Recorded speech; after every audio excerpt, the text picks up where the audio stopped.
The other day I was having a conversation with some friends of mine, and we were talking about the fact that there are a lot of really intelligent people who believe things that we find astonishingly stupid. Why do such smart people think such stupid things? I tried to explain it my way, and I really didn't have much success. This is why I put this tape together. My viewpoint on this comes from John Haidt, and he did a TED Talk, and it really changed my view on this topic. The problem is I've had limited success explaining this over cocktails or at Texas Roadhouse over dinner.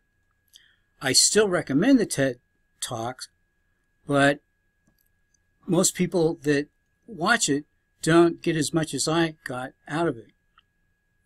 I watched that TED Talk, and I went out and bought the book. I bought the Kindle version and the audio version so I could listen to it while I'm going to sleep. But not everyone that I've sent over there was as astonished by that TED Talk as I was. Conservatives in particular got about 30 seconds into this talk, which is a liberal professor in front of a liberal audience making fun of conservatives. I'm surprised they made it to 30 seconds. Liberals thought this get a couple minutes in, and they think this stuff is so obvious, why even state it? Haidt is a liberal college professor who did research on what are the mental foundations that give people such profoundly different worldviews. He did this research, and he came away with profound changes in how he views the American right.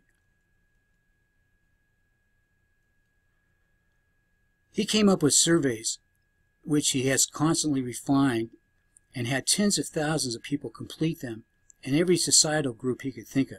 After doing extensive research on all different types of societies, he found that underlying everything there are two mental approaches that determine people's attitudes about everything.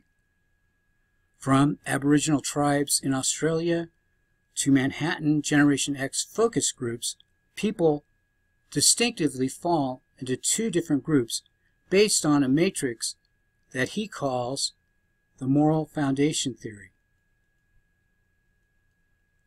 This slide shows the two groups based on the importance they place on each of Haidt's moral foundations.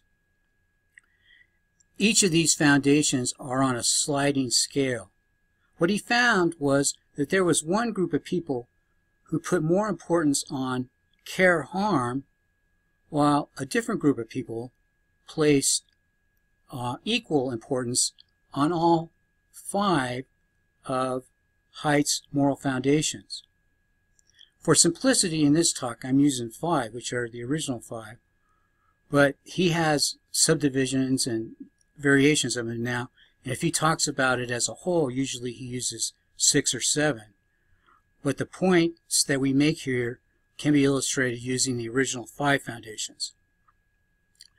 These groups are care versus harm, fairness versus cheating, loyalty versus betrayal, authority versus subversion, purity versus debauchery.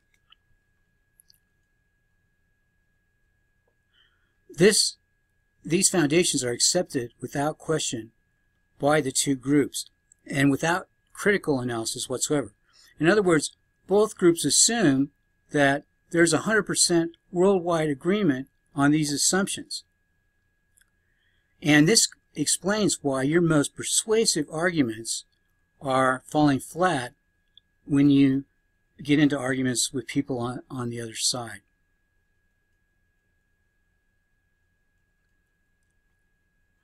Where did these moral foundations come from? Well, you could say that the modern city dwellers' viewpoints on things have very little in common with his ancient ancestors. In fact, there is virtually nothing in common except for these moral foundations. And though John Haidt can't step into a time machine and go back in time and survey Cro-Magnon man, it is helpful to think about how these mindsets might have come about. The caretaker of the integral unit, which perpetuated mankind, had to place the care of the offspring ahead of their own. They had to be willing to lay their lives down against aggressive creatures who could feast on their flesh. They had to do this without hesitation or even thinking. If the caretaker didn't have these instincts, mankind would have died out. At the other end of the integral unit, the provider had to be concerned with coordinating with the other local providers as well as the welfare of the group itself. The providers who were able to establish a larger group had much better chances of survival and much better access to resources. So keep in mind that one approach looks at the individual, especially regarding the care versus harm foundation, and the other side looks at the group.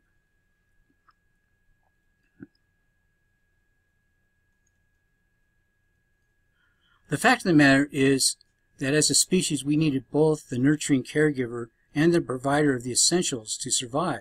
Both were equally important. But as our lives have moved away from the daily life and death struggles, our ways of thinking have not. Which of these sides would you associate with long hair? I think we all know, but I think also we all know exceptions to that rule. And this is the danger of making this comparison. People will think that it's set in stone, but the truth is that there are women who think more like men and men who think more like women. Like the moral foundations themselves, these characteristics are generalizations that are on a sliding scale.